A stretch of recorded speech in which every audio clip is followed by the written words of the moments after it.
अशा सुंदर श्रेष्ठ नावाची त्यांनी महती वर्णिली गीतांच्याद्वारे. या मुलींसाठी, या मुलांसाठी येशू मी तुला धन्यवाद देतो.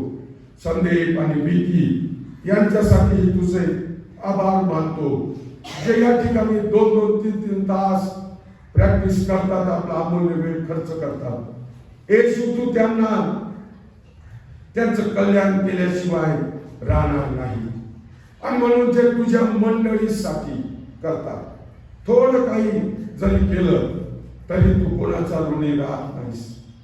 तू त्याला त्याचं प्रतिफळ दिल्याशिवाय राहणार नाही.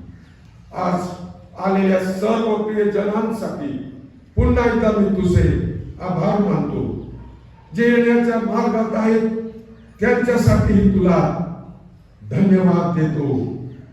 आणि ज्यांनी अजूनही आपलं मन कठीण करून, काहीतरी निमित्त करून आपल्या घरातच बसण्याचं ठरवलेलं, येशू त्यांच्या अंतःकरणाशी तू बोल. तुझं घर उघडं आहे, सर्वांसाठी उघडं आहे. तू म्हणतो कष्टाने भाराक्रांत जन हो, तुम्ही सर्व माझ्याकडे ज्या तुमची मनस्थिती बिघडलेली आहे, जे तुम्ही निराश आहात, जे तुमच्या मनामध्ये काहीतरी चालू आहे, त्या सर्व तुम्ही माझ्याकडे या, म्हणजे मी तुम्हाला विश्रांती देईन. आणि म्हणून प्रभू तू आम्हा सर्वांना येथे बोलावित आहेस. ही भक्ती आम्ही तुझ्या स्वाधीन करतो. या भक्तीचा चालक मालक तूच हो. आणि आज तू आमची भेट घे, आम्हाला तू आशीर्वाद दे. तुझं वचन ऐकण्यासाठी आमच्या मनाची तयारी कर, अशी तुला प्रार्थना. आम्ही सर्वजण तुझ्या हातामध्ये पडतो. येशूच्या नावात प्रार्थना केली म्हणून पडतो. आमेन, आमेन. यावेळेला आपण मंडळी या नात्याने 1-2 गीत गाणार आहोत. याहो याहो प्रियजन याहो, जाऊ चला परमेश्वर सदनी. 174 आपण गीत गाणार आहोत. 20 वाजून गीत आहे. आणि हे गीत आपण सर्व मिळून संगती उभे असताना प्रभूच्या गौरवासाठी गाणार आहोत. पहिले 3 कडवे आणि त्यानंतर 5, 6 आणि 7 कडवे. फार मोठं गीत आहे आणि म्हणून 1, 2, 3, 6 आणि 7.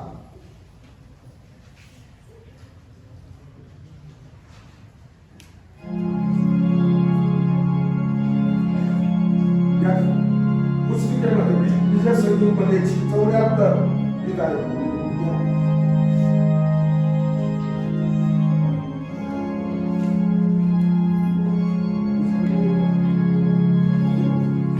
174 गीत नंबर.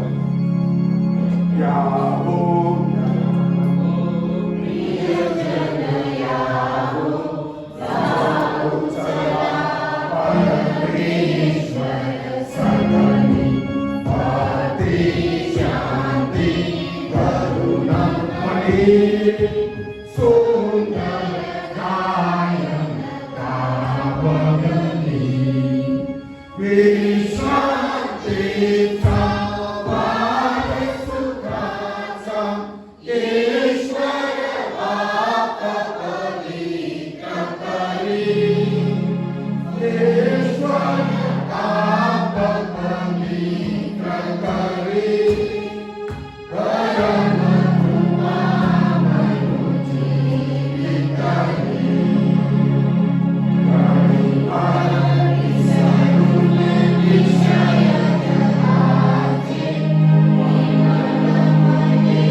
आणखी एक गीत आम्ही गाणार आहोत. आमची इच्छा आहे दोन्ही सेवकांची की मंडळीला देखील आम्ही प्रभूची स्तुती करण्यामध्ये भाग पाडला पाहिजे. फार सुंदर गीत गातात. जर काही शंकाने तुम्ही खूप कष्ट करतात, 2-2 तास प्रॅक्टिस करतात, मला माहित आहे ना, आणि तुमचं कौतुक तुम्ही फार करतो. मंडळींनी देखील प्रभूची स्तुती करावी ही आमची इच्छा आहे. आणि म्हणून सर्वांना एक विजय संगीत मध्ये गीत नंबर 24 प्रभू आम्ही प्राणी तुझं पुढे नमतो, हे गीत आम्हाला स्वतः नम्र व्हायला शिकवतो. आणि म्हणून आपण ते गीत गाऊ करावंच आहे. प्रभू आम्ही दीन प्राणी तुझा पुढे नमतो, तू पवित्र थोर ज्ञानी तुझा हाता देतो, देश आत्मा देश आत्मा साय ज्ञानचे मागतो, देश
आळीपाळीने वाचण्याकरता स्तोत्र संहिता अध्याय 85 आपण पाहणार आहोत.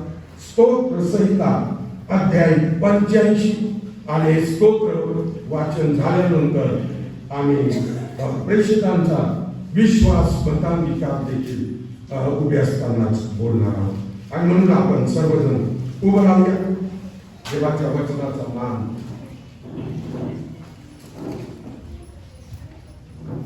आणि मी विनंती करेन की असं थोडे हे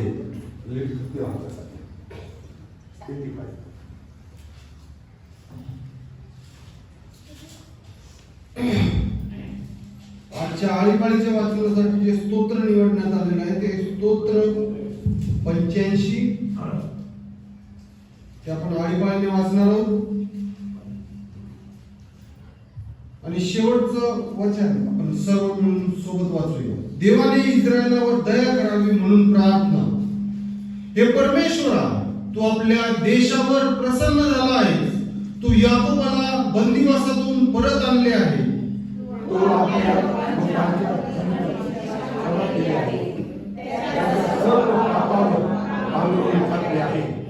तू आपला सर्व क्रोध आवरला आहे. तू आपल्या कोपाची तीव्रता सोडून दिली आहे.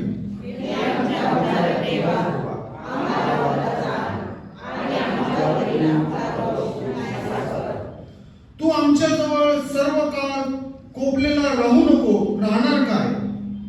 पिढ्या पिढ्या तू आपला क्रोध चालू ठेवणार काय?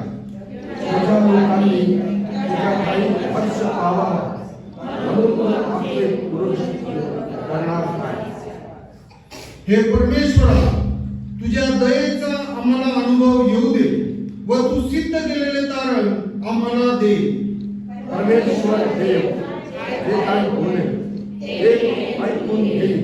कारण तो आपल्या भक्तांशी प्रेम कुशलाचे भाषण करेल. पुन्हा घडवून देईल.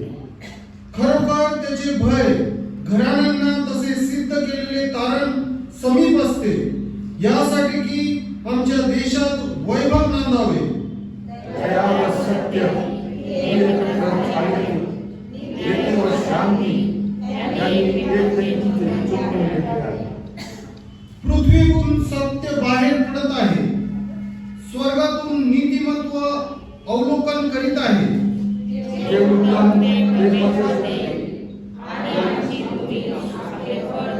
शेवटचं वचन आपण सर्व मिळून वाचणार आहोत. त्याच्या पुढे नीतिमत्व ज्वाले व त्याचे पावले इतरांना मार्गदर्शन होतील.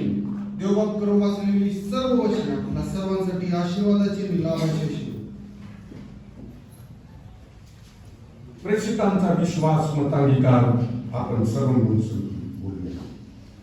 सर्व समर्थ देव पिता, आकाश व पृथ्वी यांचा उत्पन्न करता त्याचवर विश्वास ठेवतो आणि त्याचा एकुलता एक पुत्र येशू ख्रिस्त आमचा प्रभू, जो पवित्र आत्म्याच्या योगाने गर्भवती झाला, कुमारी मरियेच्या उदरीस जन्माला आला, पंधरवड्याच्या वेळेस ज्याने दुःख भोगले, ज्याला पदस्तंभाला खिळले, जो मरण पावला व जगाला उरले, जो मृत्यूलोकात उतरला व तिसऱ्या दिवशी मेलेल्यांमधून पुन्हा उठला, स्वर्गात चढला आणि सर्वशक्तिमान देव पिता त्याच्या उजवीकडे बसला आहे. तेथून जिवंतांचा व मृतांचा न्याय करावयास जो येणार आहे, त्याचवर विश्वास ठेवतो.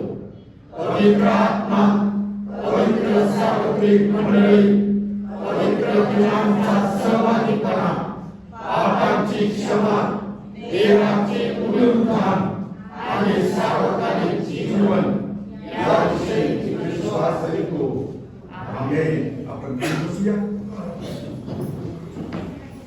प्रेषितांचा विश्वास मतांगीकार आपण दर रविवारी बोलत असतो. किती गोष्टींवर आम्ही विश्वास प्रगट करतो आमचा. मागे मी आपल्याला विचारला होता हाच प्रश्न आपण उत्तर पण दिलं नाही का? किती एकूण 8 गोष्टींवर सर्व समर्थ देव जो पिता, त्याचा पुत्र येशू, पवित्र आत्मा, पुढे पवित्र आत्मा, पवित्र सार्वत्रिक मंडळी, पवित्र जनांचा सहभागी, ही सहभागी, पापांची क्षमा, देहाचे पुनरुत्थान आणि सार्वजनिक म्हणजे देहाचे पुनरुत्थान म्हणजे शारीरिक पुनरुत्थान आणि सार्वकालिक जीवन, अशा 8 गोष्टींवर आमचा विश्वास आम्ही प्रगट करतो. आणि पण फार महत्वाचं आहे विश्वास प्रगट करण्याची संधी आम्हाला प्राप्त होते, म्हणून आपण प्रभूला धन्यवाद. या वेळेला आम्ही पुन्हा प्रार्थनेमध्ये जाणार आहोत आणि पास्टर अमोल थोडे त्यांना विनंती करेन की त्यांनी थोडक्यात या सर्व विषयांसाठी प्रार्थना करावी. पहिलं तर आम्ही आमच्या शहादा मंडळीसाठी प्रार्थना करूया. एक्सटेन्शनचं काम मागच्या आठवड्यात सुरू झालं, थोडं 2-3 दिवस बंद झालं, पण सुरू राहील आणि म्हणून त्यासाठी आपण थोडक्यात अगदी प्रार्थना करणार आहोत. आज मला खूप आनंद वाटतो की आपलं मंदिर प्रभूने त्याच्या लोकांनी भरून टाकलं. प्रभूची इच्छा आहे की त्याच्या घरात आपण यावं आणि त्याचं घर भरून जावं. आमचं घर हे क्षणिक आहे. आम्ही जोपर्यंत आहोत या जगात बस तोपर्यंत आमच्या घराला महत्व आहे, नंतर काहीच. पण जर आज आम्ही त्याच्या घरात बसण्याची राहण्याची सवय केली तर आम्ही निश्चित त्याच्या घरी, सियोन देश हमारा देश, या घरी आम्ही निश्चित पोहोचणार आहोत. आम्हाला प्रभू स्वीकारणार आहे. आणि म्हणून मला खूप आनंद वाटतो. आणि पास्टर तोडे यांनी पण जे बाहेर होते त्यांना विनंती केली, तरी काही आपलं मन कठीण करताय, बाहेरच आहे. कदाचित एक्सटेन्शन झाल्यानंतर खूप मोठं मंदिर आपल्याला मिळणार आहे आणि बेंचेस पण वाढणार आहेत, 6 बेंचेस आजूबाजूला. आणि म्हणून आपण सर्वजण या चर्चमध्ये मावणार आहोत. काही आपल्याला बाहेर बसण्याची गरज नाही. बाहेर आमचं लक्ष नसतं. मी पाहिलं पुष्कळ वेळा गप्पा मारत बसतात आणि टिंगल टवाळ्या करतात. प्रभूच्या सहवासात आम्हाला एकच दिवस येण्याची संधी मिळते सहभागितेमध्ये, आणि म्हणून आपण या वेळेचा सदुपयोग करूया. आणि नंदुरबार काउन्सिल यांच्या अखत्यारीत असलेल्या सर्व ज्या मंडळ्या आज आपापल्या मंदिरामध्ये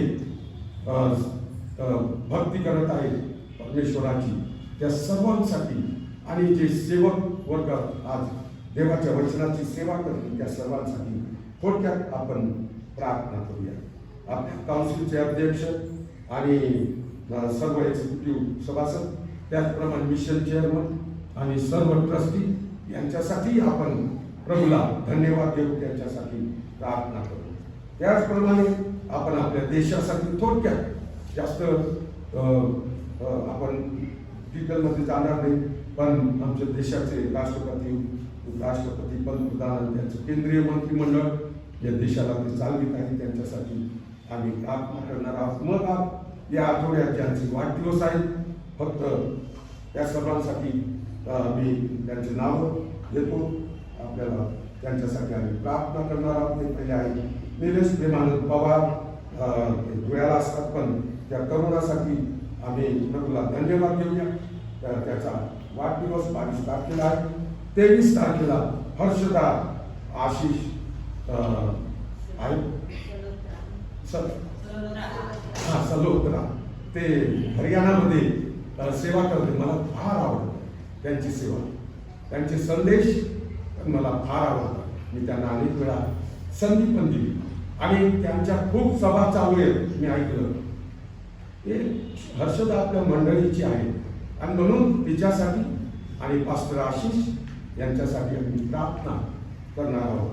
तिला तुझा बर्थडे आशीर्वादाचा जाऊन. 24 तारखेला जोएल संदीप आहिर, जोएल आहे, कुठे हात वर कर. Happy birthday to you. Joel, तुझा वाढदिवस तुला सुखाचा जाऊ. 25 तारखेला संदीप पाडळे आहे.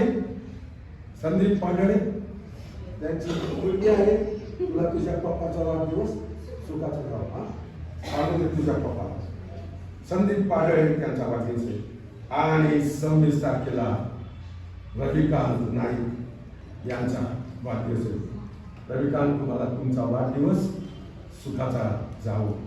देव तुम्हाला आशीर्वाद देऊ. Many happy returns of the day. या सर्वांसाठी आपण थोडक्यात आणि आजच्या भक्तीसाठी, आजच्या देवाच्या वचनासाठी आपण प्रार्थना करणार आहोत. हे सर्व विषय आमचे पास्टर तोडे हे आपल्यासाठी आपल्या वतीने प्रभूकडे सांगतो.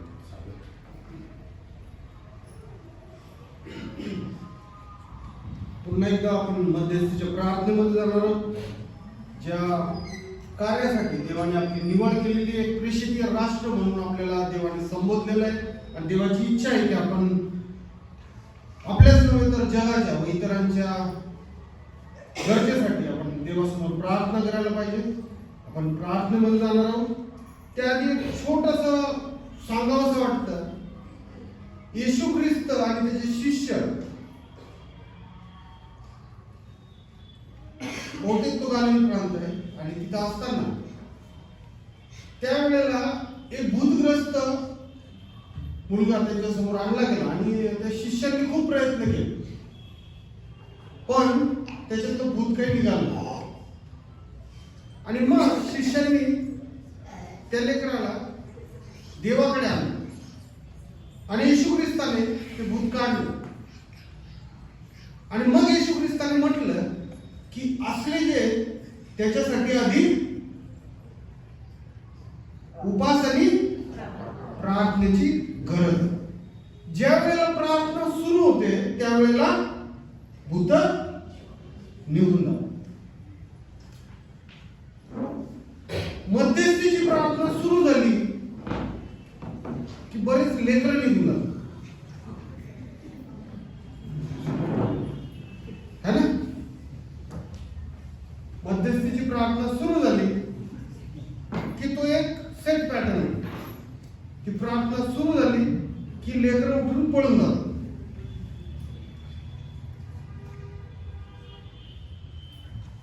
इथून पुढे जे भूत आहे तेच पळते.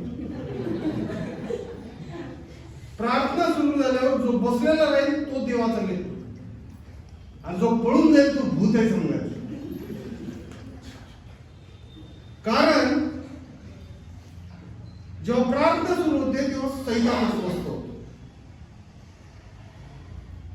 देवाच्या लेकरांना अस्वस्थपणा जाणवला नाही पाहिजे, बरोबर. मी मोजलेलं आहे किती जण आहे आणि तो रेकॉर्डिंग चालू असते, त्याच्यात येतं की कोण कोण उठून गेलं, है ना. त्यांच्यासाठी पुढच्या रविवारपासून विशेष प्रार्थना ठेवूया आपण चर्चमध्ये, ठीक आहे. आपण प्रार्थनेमध्ये जाणार आहोत, नतमस्तक होणार आहोत. या मध्यस्थीच्या प्रार्थनेमध्ये जाण्याआधी आपण देवाला समर्पित होणार आहोत. आपण प्रार्थना करूया. हे आमच्या स्वर्गीय जिवंत मान आणि थोड्याशा बाबा, सर्व उत्तम देणग्यांच्या दात्यात, करुणा करणाऱ्या, दया करणाऱ्या आमच्या देवा, देव पुन्हा एकदा हे महान ओझं तू आमच्यावर दिलेलं आहेस. जगासाठी आणि इतर विषयांसाठी मध्यस्थी करण्याची संधी तू आम्हाला दिलेली आहेस म्हणून तुझी उपकार स्तुती करता होतो. देवा, मध्यस्थीच्या प्रार्थनेचा यज्ञ तुझ्या समोर सादर करण्याआधी देवा आहोत तसे तुझ्या वेदी समोर आज नतमस्तक होत आहोत. देवा, कळत नकळत झालेल्या सर्व चुकांची आज कबुली देत आहोत. तुझ्या इच्छेविरुद्ध केलेल्या सर्व पापांची कबुली देत असताना देवा प्रार्थना करतो, विनंती करतो, दयेने कृपेने आम्हाला तू क्षमा कर आणि या मध्यस्थीच्या यज्ञामध्ये उभं राहण्यासाठी आम्हाला पात्र तू ठरव. देव, यावेळेला देवा पुन्हा एकदा आभार मानत आहोत, उपकार स्तुती करत आहोत. देवा, आमच्या नंदुरबार चर्च काउन्सिलसाठी, चर्च काउन्सिल मधील सर्व चर्चेससाठी देवा मागील अनेक वर्षांमध्ये या चर्च काउन्सिलच्या सर्व चर्चेसला तू चालवलेलं आहे, त्यांचं संगोपन केलेलं आहे, त्यांची वाढ तू तुझ्यामध्ये केलेली आहेस, म्हणून तुझी उपकार स्तुती करतो देवा. तुझे दास, तुझे सेवक ज्यांनी या तुझ्या मंडळांमध्ये तुझी सेवा केली, ती सेवा तू आशीर्वादित केलेली आहे आणि त्या सेवेच्या नुसार तुझ्या सेवकांना आणि त्यांच्या कुटुंबांनाही तू आशीर्वादित केलेलं आहे देवा. आजच्या या सुंदर दिवसामध्ये विशेष प्रार्थना करतो. आज तुझ्या सर्व मंदिरांमध्ये चर्च काउन्सिलच्या महाराष्ट्रातल्या आणि देशभरातल्या सर्व मंदिरांमध्ये आज तुझी स्तुती, तुझी उपासना, तुझी भक्ती सुरू आहे. तुझे अनेक दास, तुझे सेवक आज तुझी सेवा करत आहे देवा. प्रार्थना करतो आजचा हा सुंदर दिवस, आजची सुंदर भक्तीची वेळ त्या प्रत्येक विश्वासणाऱ्यासाठी आत्मिक लाभाची आणि भरभराटीची अशी तू दे देव. अनेक प्रश्न आहेत, अनेक काळजी आणि चिंता आहेत, त्या सर्व प्रश्नांची उत्तर तू आज त्यांना दे. सर्व काळजी चिंता तू ख्रिस्त प्रभू मध्ये काढून टाक. तुझा विश्वास पुन्हा एकदा नव्याने त्यांच्या जीवनामध्ये तू दृढ असा कर देवा. आजचा दिवस तू आम्हा सर्वांसाठी आशीर्वादित केलेला आहे. विशेष तुझे आभार मानत आहोत, उपकार स्तुती करत आहोत आमच्या शहादा मंडळीसाठी देवा. शहादा मंडळी सोबतही तू विश्वासू आहेस. तुझ्या या वधूला तू आजपर्यंत तुझ्या प्रीतीत ठेवलेलं आहेस, म्हणून तुझी उपकार स्तुती करतो देवा. या मंडळीतील प्रत्येक व्यक्तीवर तू अनंत उपकार केलेले आहेस, अगाध प्रीती तू केलेली आहेस. आमच्या अनेक चुकांनंतरही तू आमच्या चुका आमच्यापासून दूर केलेल्या आहेत, आमच्या पापांची क्षमा तू केलेली आहेस आणि तुझ्या पंखांची ऊब आमच्या या मंडळीपासून कधी कमी होऊ दिली नाहीस, म्हणून तुझे अनंत उपकार आमच्या मंडळीवर आहेत देवा. त्या उपकारांची जाणीव घेऊन आज ही भक्ती तू आशीर्वादित करत आहेस. या उपकारांची जाणीव घेऊन आमची मंडळी आज तुझ्या या मंदिरात तुझ्या वेदी समोर एकत्र आलेली आहे, म्हणून तुझी उपकार स्तुती करतो देवा. देवा विशेष आभार मानत आहोत या मंडळीचा. जसा तू सांभाळ केलेला आहेस तसं या मंदिराचं पुनर्बांधणी तू करतेस, म्हणून तुझे आभार मानतो देवा. आमची गरज जाणून हे मंदिर तू वाढवत आहेस, जेणेकरून अनेक आणि अजून जास्त तुझे दास, तुझे सेवक, तुझे प्रियजन या मंदिरात एकत्र येतील, सहभागितेमध्ये येतील आणि तुझ्या सहवासामध्ये तुझी स्तुती आणि आराधना इथं पूर्ण मनाने आणि अंतःकरणाने करतील, अशी तुझी जी इच्छा आहे ती या मंदिराद्वारे तू पूर्ण करून घे देवा. हे मंदिर जसं तू पुनर्बांधित करत आहेस, जसे या मंदिराचे कोट तू पुन्हा बांधत आहेस, तसे आमच्या मंडळीला तू पुन्हा एकदा एकत्र तुझ्या प्रीतीमध्ये बांध दे. तुझ्या मायेचा हात आमच्या मंडळीतील प्रत्येक व्यक्तीवर तू असू दे. मंडळीमधील सर्व गैरसमज, सर्व दुरावे, सर्व राग रुसवे ख्रिस्त प्रभू मध्ये तू निघून जाऊ दे देवा. या मंडळीने एकत्र, एक जीवाने, एक अंतःकरणाने, एक मताने तुझी स्तुती आराधना करावी, तुझ्या प्रीतीमध्ये नावून निघावं आणि तुझ्या प्रेमाच्या बंधनामध्ये एकत्र राहावं असं तू भू दे देवा. कुठलाही मंडळीचा सभासद मागे पडू नये, त्याला आम्ही सावरून धरावं आणि त्या कळपामध्ये त्याला आमच्यासोबत एकत्र ठेवावं असं तू होते. त्यावेळेला विशेष तुझे आभार मानतो, उपकार स्तुती करतो. आमच्या मंडळीमध्ये जे तरुण तरुणी, जे मंडळीचे सभासद, जे वेगवेगळ्या ठिकाणी आहेत, ज्यांना मागील वर्षभर तू सांभाळलेला आहेस, त्यांच्या सर्व गरजा शारीरिक आणि आत्मिक तू पुरवलेल्या आहेस, त्यांना सुखी, निरोगी आणि सुरक्षित तू ठेवलेले आहेस आणि या जीवितांच्या भूमीवर तू नवीन वर्ष त्यांना दिलेलं आहेस, म्हणून तुझी उपकार स्तुती करत आहोत देवा. देवा सर्व तुझ्या लेकरांसोबत इथून पुढेही तू असाच चाल. तुझं वचन त्यांच्या पावलाला दिवा असं तू दे देवा. तुझ्या मार्गापासून त्यांचा पाऊल तू कधी ढळू देऊ नको. तू केलेल्या अनंत उपकारांची जाणीव त्यांनी अंतःकरणात ठेवावी.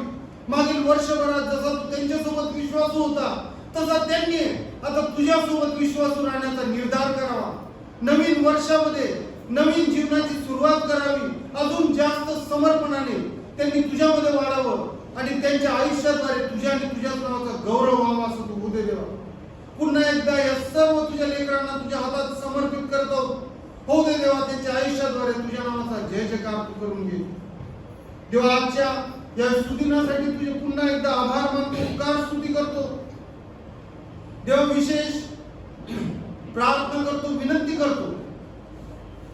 आज जो संदेश, आज जो स्वर्गीय मानना तुझ्या वचनातून तू आमच्यासाठी सर्वांसाठी राखून ठेवलेला आहे, तो मानना तुझ्या पवित्र आत्म्याच्या सामर्थ्याने आम्हा प्रत्येकापर्यंत तू पोहोचू दे देवा. विशेष प्रार्थना करतो, उपकार स्तुती करतो. तुझे दास, तुझे सेवक, आमच्या मंडळीचे ज्येष्ठ बाळक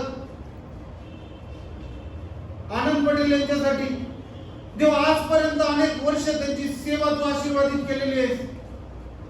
आजची त्यांची सेवा तू आशीर्वादित कर. तुझा अभिषेक पुन्हा एकदा त्यांच्यावर सामर्थ्याने नवीन असा तू दे देवा.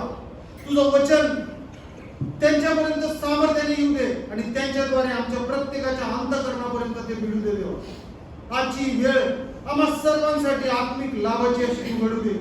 हो दे देवा, इथे असलेली प्रत्येक व्यक्ती, जो कोणी तुझा संदेश ऐकत आहे, तो प्रत्येक व्यक्ती आत्मेने तृप्त होऊन जावा. त्याची आत्मिक तहान आणि भूक भागावी, त्याच्या प्रश्नांची उत्तरं मिळावी, आयुष्य जगण्यासाठी नवचेतना मिळावी, चुकांची दुरुस्ती व्हावी आणि योग्य प्रकारे जीवन व्यतीत करण्यासाठी मार्गदर्शन मिळावं असं तू होते.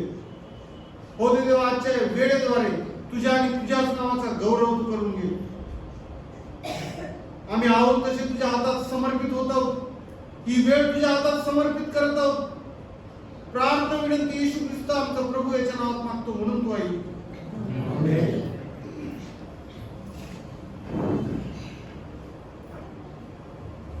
थँक्यू भाषण.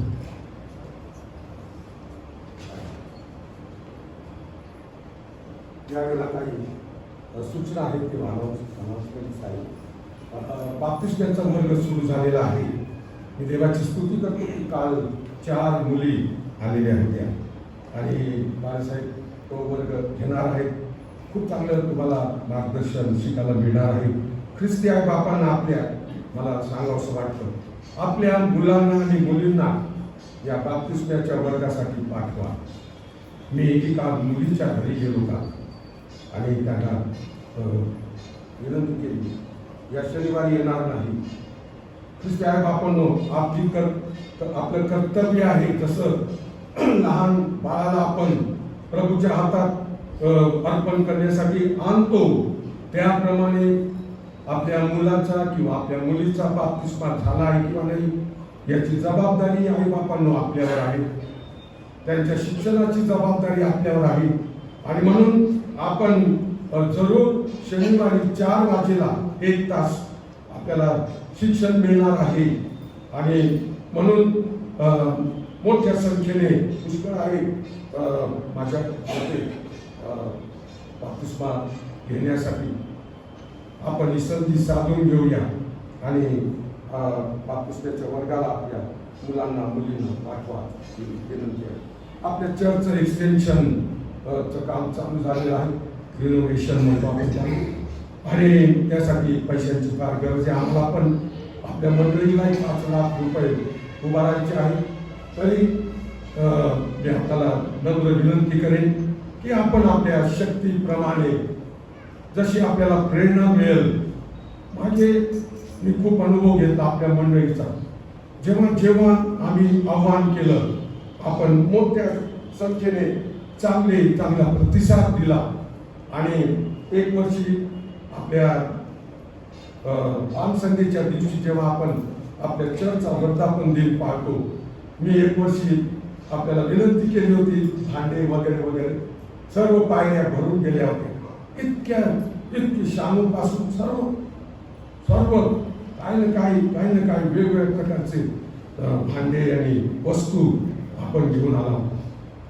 तसंच या बांधकामाच्या खर्चासाठी आपल्या दानाची आवश्यकता आहे आणि म्हणून जसं प्रभू आपल्याला सुचवेल, जशी आपली शक्ती आहे, आपल्या इच्छेप्रमाणे आपण दान देण्याचा प्रयत्न करा. तेथे पाकिटामध्ये टाका, मंदिराच्या बांधकामासाठी विषय लिहा किंवा आपले देशपांडे सर आहेत मेरी सिस्टर त्या खजिनदार आहेत त्यांच्याकडे पण आपण देऊ शकता. याची आपल्याला पावती मिळणार.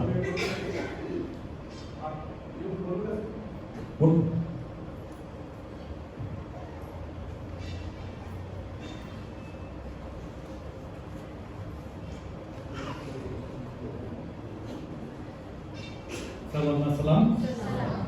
आपल्याला अतिशय आनंद होतो की आपल्या चर्चचे एक्सटेन्शन होतो.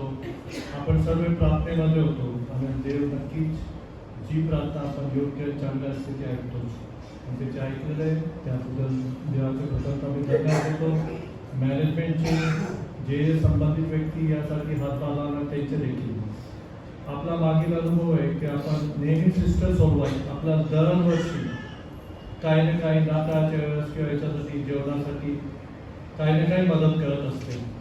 तसेच मागे जे आपलं गेस्ट रूम झालं त्यावेळेस देखील मोठा खर्च भाग होतो. तर आपण आपल्या मंडळीतर्फे आपल्या पंचांमार्फत बैठक घेऊन सिस्टर सोडवायला देखील एक विनंती करू की आमचे जे चर्च आहे त्याचे एक्सटेन्शन होत आहे तर त्यासाठी देखील तुम्ही देखील मदत करा. जेवणाला करतात यावेळेस केली होती. मला माहीत नाही किती केली की काय केली. आता खजिनदार पण नाही ते पण नाही.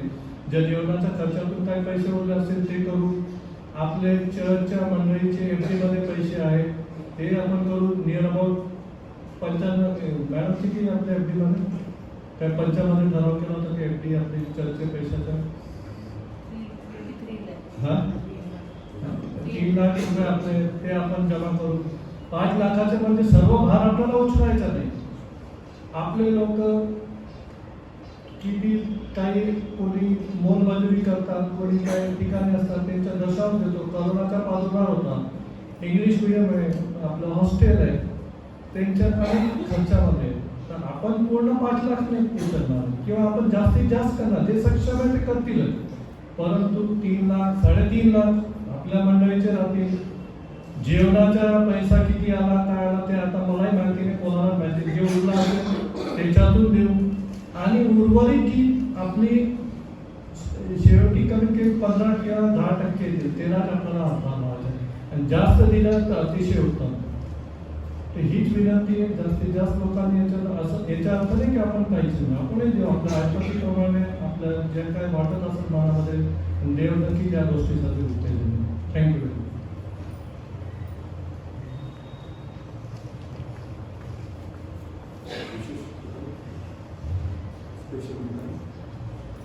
संदेशाच्या बालामध्ये गुणमनाची तयारी करण्यासाठी पण आता आज नसेल तर हरकत नाही. आपण देवाच्या वचनाकडे यावेळेला जाणार आहोत आणि त्यासाठी आपण काढूया गलतीकरासपत्र पावलाचं गलतीकरासपत्र याचा 5वा अध्याय 13 ते 26 ही वचनं. पावलाचं गलतीकरासपत्र याचा 5वा अध्याय आणि 13 ते 26 आणि 13, 14, 15 ही वचन संदीप चव्हाण आपल्यासाठी उभारून वाचून दाखवतील थोडक्यात म्हणजे स्पष्टपणे. आणि त्यानंतर 16 ते 26 श्वेता मॅडम गलतीकरासपत्र पावलाचं गलतीकरासपत्र याचा 5वा अध्याय 13 ते 26. 13, 14, 15 गलतीकरासपत्र 5वा अध्याय वचन 13 ते 15. स्वातंत्र्याचे नियमन प्रेमाच्या द्वारे झाले पाहिजे. बंधुजनो तुम्हाला स्वातंत्र्याकरिता प्राधान्य झाले तरी त्या स्वातंत्र्याने देह वासनांना वाव मिळू देऊ नका. तर प्रीतीने एकमेकाचे दास व्हा. कारण जशी आपणावर तशी आपल्या शरीरावर प्रीती करा. हे एकच वचन पाळणे एवढे नियम शास्त्र पूर्णपणे पाळण्यात आले आहे. परंतु तुम्ही जर एकमेकास चावता व खाऊ टाकता तर परस्पराच्या हातून एकमेकाचा सहार होऊ नाही म्हणून जपा. गलती 5:16 ते 26. पवित्र आत्म्याचे मार्गदर्शन. मी तर म्हणतो आत्म्याच्या प्रेरणेने चाला म्हणजे तुम्ही देहवासना पूर्ण करणारच नाही. कारण देहवासना आत्म्याविरुद्ध आहे व आत्मा देहवासने विरुद्ध आहे. ही परस्पर विरुद्ध आहे यासाठी की जे काही तुम्ही इच्छिता ते तुमच्या हातून घडू नये. तुम्ही आत्म्याच्या प्रेरणेने चालविलेले आहात, तर तुम्ही नियमशास्त्राच्या अधीन नाही. देहाची कर्मे तर उघड आहेत, ती ही जार कर्म, अशुद्धपणा, कामातुरपणा, मूर्तिपूजा, चेटके, वैर, कलह, मत्सर, राग, तट, फुटी, पक्षभेद, हेवा, दारूबाजी, रंगेलपणा आणि अशा इतर गोष्टी. याविषयी मी तुम्हाला पूर्वी जे सांगून ठेवले होते तेच आता सांगून ठेवतो की अशी कर्मे करणाऱ्यांना देवाच्या राज्याचे वतन मिळणार नाही. आत्म्याच्या द्वारे निष्पन्न होणारे फळ प्रीती, आनंद, शांती, सहनशीलता, ममता, चांगुलपणा, विश्वासूपणा, सौम्यता, इंद्रिय दमन हे आहे. अशा विरुद्ध नियमशास्त्र नाही. जे ख्रिस्त येशूचे आहेत त्यांनी विकार व वासना यांच्यासह देह स्वभाव वधस्तंभावर खेळला आहे. आपण जर आत्म्याच्या सामर्थ्याने जगतो तर आपण आत्म्याच्या प्रेरणेनेच चालावे. आपण पोकळ अभिमान बाळगणारे, एकमेकांना चीड आणणारे व एकमेकांचा हेवा करणारे होऊ नये.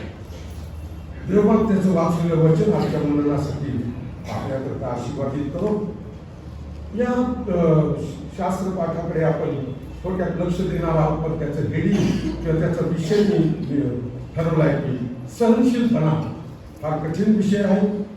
सहनशीलता पुष्कळ वेळा आमच्यामध्ये नसते आणि म्हणून संत पाऊल देह वासना हा शब्द या ठिकाणी या शास्त्र पाठामध्ये अनेक वेळा तो करतो आहे. गलतियांच्या मंडळास पत्र लिहिताना संत पाऊल 5 वेळा देह स्वभावाची कामे म्हणजे जे आपण स्वतःच्या इच्छेप्रमाणे आणि सवयीनुसार देह स्वभावाची कामे म्हणजे जे आपल्या स्वतःच्या इच्छेप्रमाणे स्वतःची इच्छा. येशू पूर्ण देव आणि पूर्ण मानव असताना तो त्याला म्हणतो माझ्या इच्छेप्रमाणे नाही तर तुझ्याच इच्छेप्रमाणे. जे स्वतःच्या इच्छेप्रमाणे आणि सवयीनुसार पापाच्या अधीन राहून ते करतात, तो करतो, ती व्यक्ती करते, त्याविषयी संत पाऊल लिहितो आहे या शास्त्र पाठामध्ये. पाऊल अशी कामे करण्यात मग्न झालेल्या लोकांविषयी तो लिहितो आहे. अशी कामं करण्यात इतके मग्न लोक असतात, काय त्यांना वाटत नाही, बेफिकर, बिनधास, जे देवाचं भय धरत नाही ते अशी कामं करतात. बाळासाहेबांनी सांगितलं प्रार्थना करताना भूत पळतात ना, लक्षात ठेवा. मोठे पण भूत असतात, लहान पण. आणि आम्हाला काही वाटत नाही ते. अनेक वेळा आम्ही हीच वेळ साधतो, जेव्हा प्रार्थना सुरू करतो तेव्हा आत येतो, तेव्हा प्रार्थना सुरू असते तेव्हा आम्ही बाहेर पण जातो. काही काम असेल आमचे, कोणाला काही सांगायचं असेल प्रार्थना करतानाच करतो आम्ही. कृपया या गोष्टीकडे या लक्ष द्या आणि आपण या वेळेला करणार 3 गोष्टी तो सांगतो की लिहिताना की स्वर्गाच्या राज्यात प्रवेश करू शकत नाही असे लोक देव वाचते जे राहतात. स्वर्गाच्या राज्यात प्रवेश करू शकत नाही. वचन 21. यानंतर 22 पासून अशा गोष्टींबद्दल किंवा फळांबद्दल संत पाऊल लिहितो,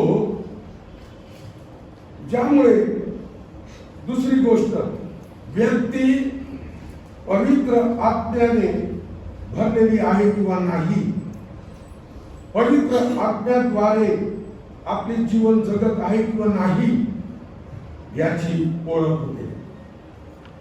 पहिली गोष्ट आम्ही पाहिली की अशा व्यक्तीला देवावस्थेत राहणाऱ्या व्यक्तीला स्वर्गाच्या राज्यात प्रवेश नाही. म्हणजे पवित्र आत्म्याद्वारे चालतात अशा लोकांसंबंधी ते पवित्र आत्म्याने भरलेले आहेत किंवा नाही, किंवा ते जगत आहेत किंवा नाही, आपलं जीवन पवित्र आत्म्याच्या द्वारे ते आम्ही ओळखू शकतो. जर कोणा व्यक्तींमध्ये ही आत्म्याची फळे दिसत नाहीत, कोणती फळे ती? प्रीती, आनंद, शांती, सहनशीलता, ममता, चांगुलपणा, सौम्यता, इंद्रिय दमन, विश्वास आणि इंद्रिय नियमन. हे 9 फळं आहेत.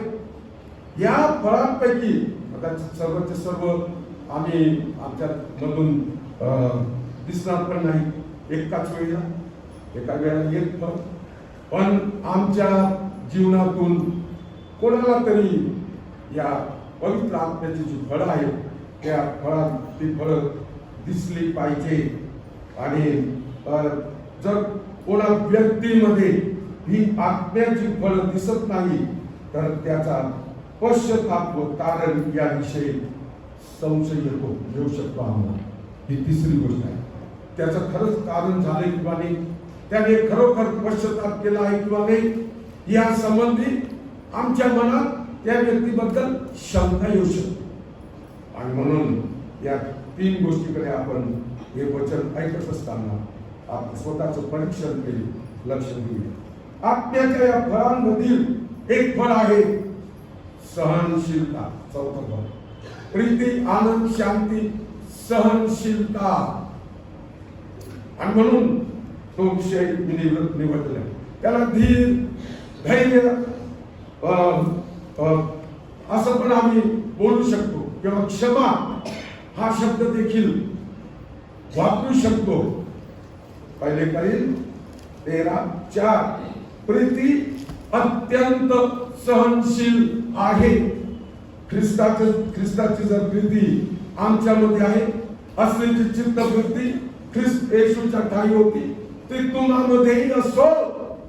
संत पौल सांगतो ख्रिस्ताचा स्वभाव, चित्तवृत्ती म्हणजे स्वभाव प्रीतीचा. शेवटपर्यंत त्याने प्रीती केली, शेवटपर्यंत त्याने आपल्या वैरांसाठी प्रार्थना केली. जेव्हा येशूची प्रीती समजेल आम्हाला आमच्या जीवनातून, तेव्हाच सहनशीलता किंवा धीर आमच्या जीवनात येणार आहे, प्रवेश करणार आहे. ही ख्रिस्ताची ओळख, आमच्या ख्रिस्ती जीवनाची ओळख लोकांना, इतरांना मिळणार आहे. आमच्या तारणाचं प्रगतीकरण आहे धीर, म्हणजे सहनशीलता. पहिली गोष्ट सहनशीलता ही ख्रिस्ती जीवनाची ओळख देते आम्हाला, इतर लोकांना. सहनशीलता, आमच्यामध्ये असलेली सहनशीलता, आमच्यामध्ये असलेला धीर हा समोरच्या व्यक्तीला, आमच्या आजूबाजूला असलेल्यांना, आमच्या सहवासात राहणाऱ्यांना ओळख करून देतो ख्रिस्ती जीवनामध्ये हे जगत आहे. दुसरी गोष्ट, धीर किंवा सहनशीलता आमच्या तारणाचं प्रगतीकरण आहे. धीर आमच्या विश्वासाचा आधार आहे. तिसरी गोष्ट, पहिलं ओळख, ख्रिस्ती जीवनाची ओळख. दुसरं तारणाचं प्रगतीकरण सहनशीलतेच्या द्वारे प्रगट होतं. आणि तिसरी गोष्ट म्हणजे विश्वासाचा आधार आहे. सहनशीलता हा आमच्या जीवनासाठी विश्वासाचा आधार आहे. कारण रोम 5:3 आणि 4 या वचनामध्ये काय लिहितो आपण? रोम 5:3 आणि 4 कोणी लवकर काढा आणि कृपया वाचा. इतकेच नाही तर संकटाचाही अभिमान बाळगतो, कारण आपल्याला ठाऊक आहे की संकटाने धीराने शील व शीलाने आशा निर्माण होते. मग प्रश्न आहे तो आमच्या समोर की आमच्या ख्रिस्ती जीवनात हा धीर किंवा ही सहनशीलता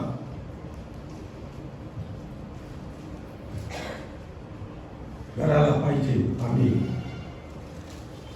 किंवा सहनशीलता आमच्यामध्ये असायला पाहिजे. पहिली गोष्ट त्यामध्ये ही आहे की देवाच्या वचनात ख्रिस्ती व्यक्तीला धीर किंवा सहनशीलता धरण्याबाबतीत आज्ञा दिली आहे. हे काही म्हणजे आम्ही आमच्यामध्ये हा स्वभाव असो किंवा नसेल ते नाही. कंपल्सरी आमच्यामध्ये ख्रिस्ताचा हा मुख्य स्वभाव आहे. सहनशीलता, धीर हा असायला पाहिजे. ही आज्ञा आहे. तर तुम्हाला पाहिजे असेल तर वाचा 1 तिमोथी 6 आणि 11 वचन वाचा. 1 तिमोथी पुन्हा काढलं का? 1 तिमोथी 6 आणि 11. हे देव म्हणता, तू यापासून वळ आणि नीतिमत्व, सुभक्ती, विश्वास, प्रीती, धीर व सौम्यता यांच्या पाठीस लाग. धीर आणि सौम्यता व सहनशीलता यांच्या पाठीस लाग. देवाचं वचन आम्हाला सांगते आज्ञा. ख्रिस्ती व्यक्तीला धीर धरायला पाहिजे किंवा सहनशीलता असली पाहिजे. कारण इब्री 10:36 वाचा. काय कारण आहे?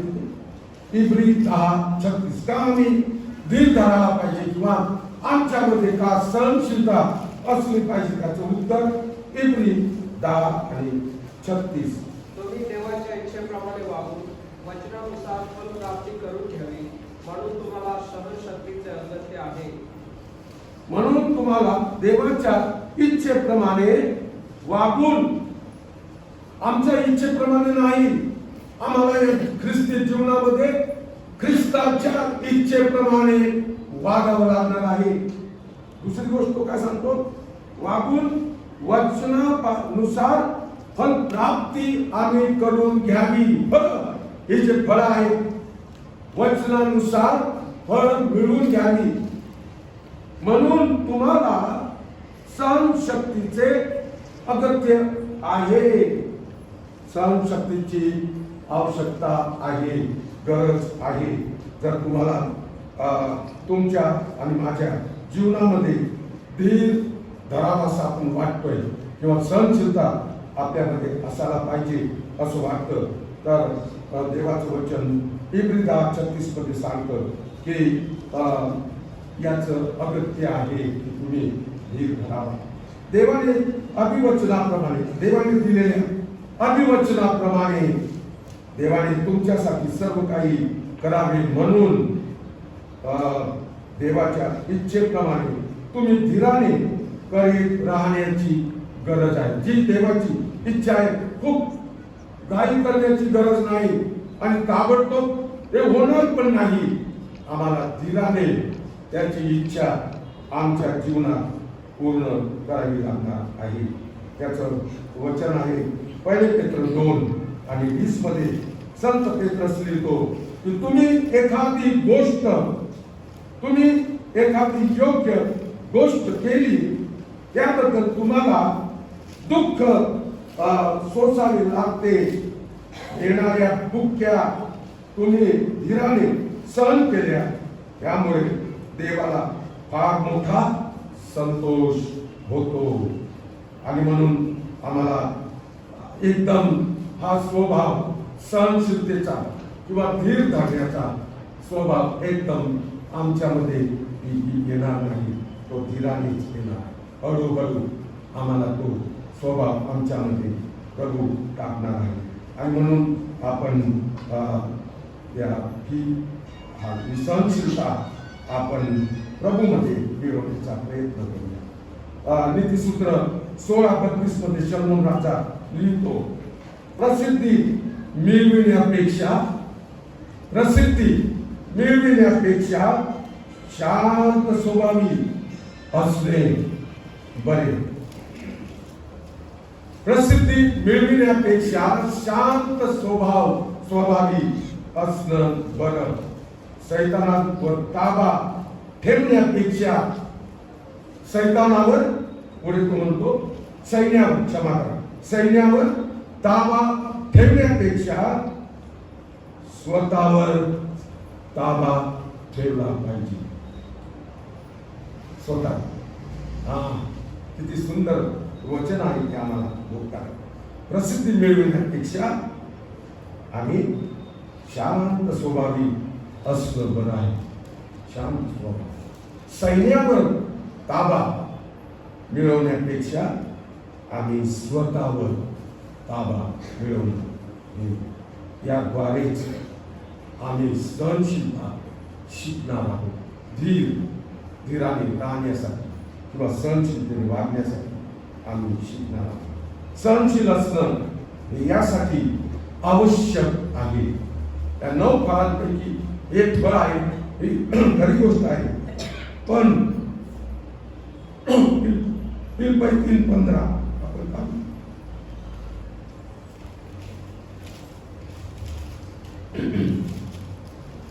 वाचा तुम्ही लवकर. तर जेवढे आपण पोक्त आहोत तेवढ्या मी हीच चित्तवृत्ती ठेवावी, आणि तुम्ही एखाद्या गोष्टीविषयी निराळी चित्तवृत्ती ठेवली तरी तेही तुम्हाला प्रकट करेल. सहनशील असणे हे यासाठी आवश्यक आहे.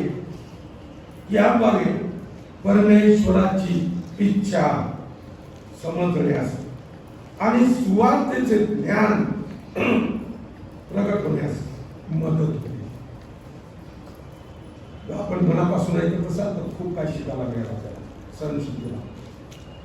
पहिली गोष्ट यामध्ये मी सांगितली की परमेश्वराची इच्छा समजण्यास आम्हाला मदत होते सहनशीलतेच्या द्वारे. परमेश्वराची इच्छा आणि दुसरं सुवार्तेचं ज्ञान. प्रभू येशू माझ्यासाठी आला, माझ्यासाठी तो मेला, माझ्यासाठी तो पुन्हा पृथ्वीला गेला, माझ्यासाठी तो स्वर्गात घेतला गेला आणि तो पुन्हा मला घेण्यासाठी येणार आहे. 5 गोष्टी पूर्ण सुवार्ता येते. जेव्हा आम्ही खेड्यावर जातो या 5 गोष्टी स्पष्टपणे सांगत नाही तर ती सुवार्ता पूर्ण आहे. आम्हाला हे सांगावंच लागतं. प्रभू येशू ख्रिस्तासंबंधी तो आला, तो मेला, तो माझ्यासाठी पृथ्वीला गेला, तो माझ्यासाठी स्वर्गात घेतला गेला मध्यस्थी करण्याकरता, आणि तो माझ्यासाठी मला घेण्यासाठी पुन्हा येणार आहे. यामध्ये पूर्ण सुवार्ता आहे. आमच्या जीवनात सहनशीलता आहे तर ती आम्हाला परमेश्वराजवळ राहण्यात कशी मदत करते ते आपण देवाच्या वचनातून थोडक्यात पाहणार आहोत. काय मी म्हटलं, आपल्यामध्ये आपण स्वतःचं निरीक्षण करा. मी किती सहनशील आहे, मी किती धीर धरतो आहे. माझ्यामध्ये ती सहनशीलता आहे तर ती काय करते, ती आम्हाला परमेश्वराच्या जवळ राहण्यास कशी मदत करते ते आपण देवाच्या वचनातून पाहूया. पहिली गोष्ट, आमच्या जीवनात सहनशीलता जर आहे तर आम्ही इतरांना क्षमा करण्यात किती पुढे आहोत हे समजते. पहिलं, आमच्या जीवनात, माझ्या जीवनात सहनशीलता आहे, धीर आहे तर आम्ही इतरांना क्षमा करण्यात किती पुढे आहोत हे समजते आम्हाला स्वतःला आणि इतरांना. माझ्या जीवनात म्हणजे किती क्षमाशील आहोत. आम्ही नेहमी क्षमाशील असलं पाहिजे. कारण आमचा प्रभू येशू काय म्हणतो, तसं मी तुम्हाला क्षमा केली तशी तुम्ही इतरांना क्षमा. मग तरी 18, 21 आणि 22 आणि 35 पण क्षमा करण्याला काही मर्यादा नाही.